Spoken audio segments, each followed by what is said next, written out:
Learning.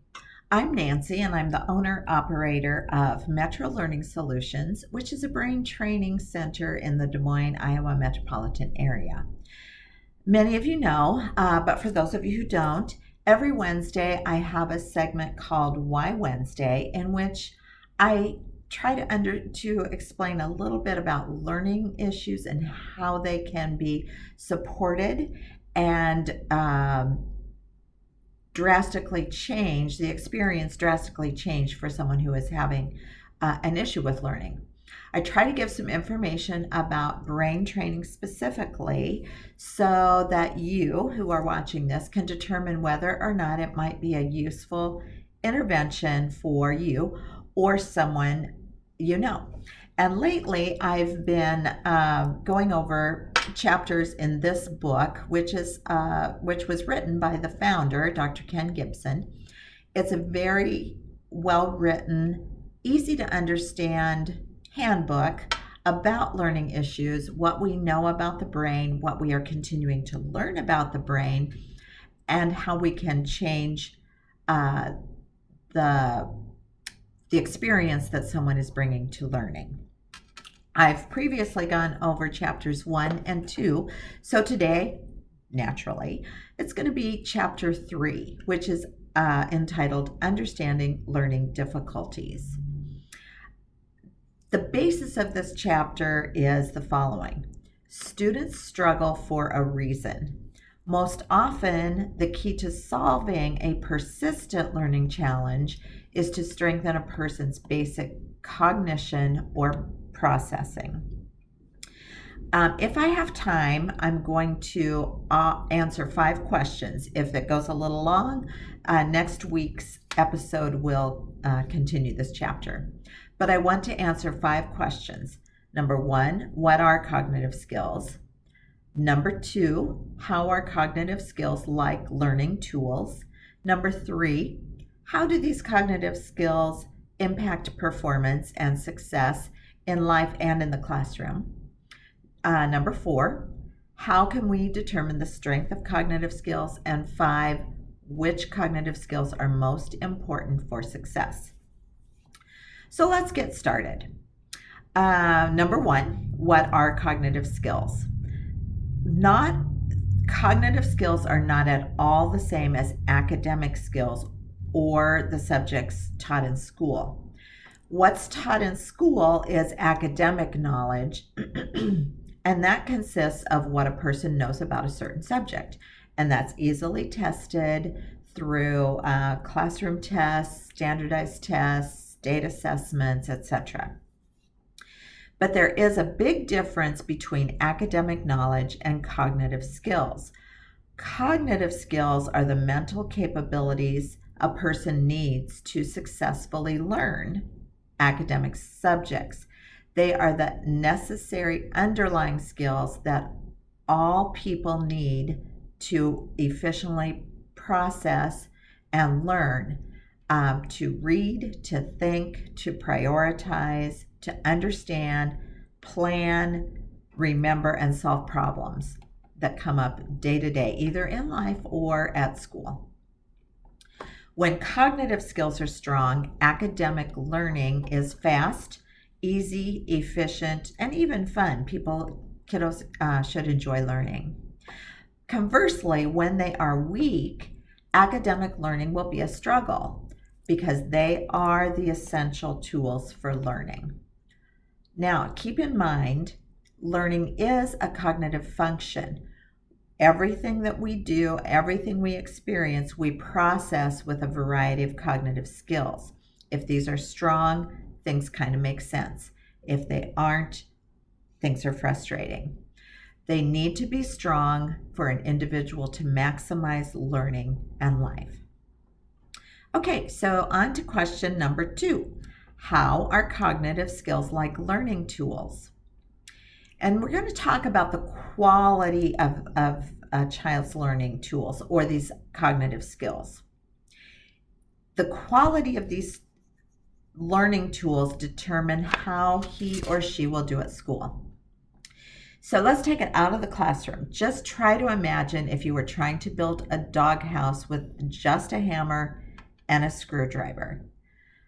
You could get it done. You could use the screwdriver and you could hammer and you could get through a chunk of wood, etc., etc. You could get it done, but it wouldn't be pretty. It would take a long time and cause a lot of frustration along the way. But think about if you had the power tools, if you had the power saw, you had maybe a nail gun, although that's for a doghouse, that's probably not necessary. But you had a sander, you had maybe a faster paint. I don't know why I use that as an analogy. I haven't built anything lately. But contrast that to using power tools.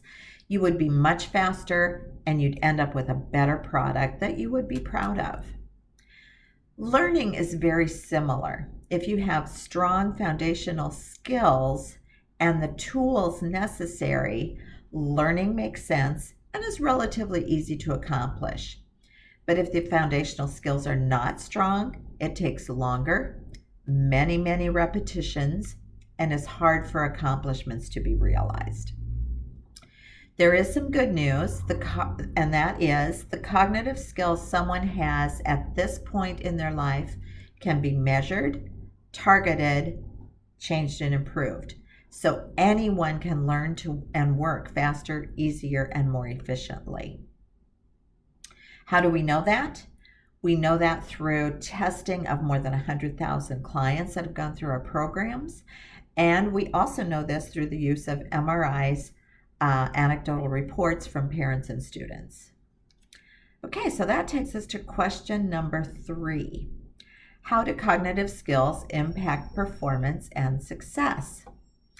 You know, teachers see this all the time, although they have been taught to focus on symptoms, not the causes. So if little Johnny is having trouble reading, they can pinpoint what he can and can't do. He can blend sounds in 3-letter words, but in 4-letter words, that's hard. They can pinpoint what he is able to do. They can't tell you why he is able to do that or why he is not able to do that. Every year, teachers have smart kids in their classroom that struggle, let's say, with reading, for example. What cognitive testing does by comparison is evaluate, target, and strengthen the weak cognitive skills that make learning to read a better experience, a faster, more efficient, better experience for a child. When those are strong, the individual is able to bring sharper, more efficient tools to the learning arena, and it just works better for them. So question number 4, how can we determine the strength of cognitive skills? Through observation. That can be one way, but that can be problematic because it takes a great deal of time, and most people don't have adequate knowledge of cognitive skills to complete such an extensive observation. Also, each cognitive area needs to be tested objectively, which may not happen in an observational setting because so many skills work together all the time. Another way we can determine the strength of cognitive skills is through testing. Now remember, there are 2 types of testing. There's academic and there's cognitive.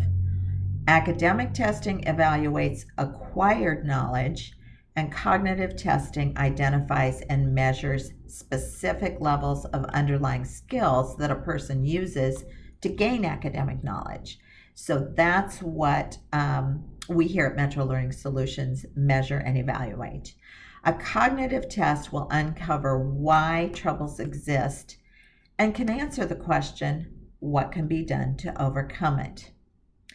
I think I have time to go over the last question, although it is the longest. So which cognitive skills are most important for success? There are several areas that our training focuses on, and I've made a graphic here. As you can tell, there's attention, there's processing speed, auditory processing, working memory, long-term memory, visual processing, and logic and reasoning. These are all interdependent and overlap their work with other skills. Here is a visual that shows each cognitive skill and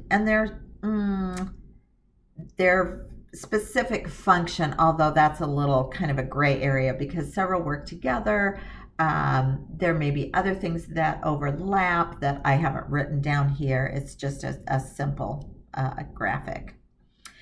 So to answer the question, the skill most likely to cause a kiddo to struggle varies individually, but it's basically the answer is whatever skill is weak that is causing them trouble.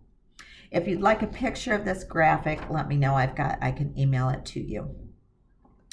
To summarize this chapter 3, learning is complex but not mysterious. There is a reason a student might be struggling in the school, and cognitive testing can tell you the why. Brain skills can be strengthened, so if there is a weakness now, it doesn't have to hold someone back for the rest of their life. Skills can be strengthened, and that transfers into easier, faster, more efficient learning. As always, if you have any questions, please reach out to me. My email is readily available on my website, or you can reach out to me at 515-523-0980. I hope you enjoyed today's episode, and I'll see you next Wednesday. Thanks so much.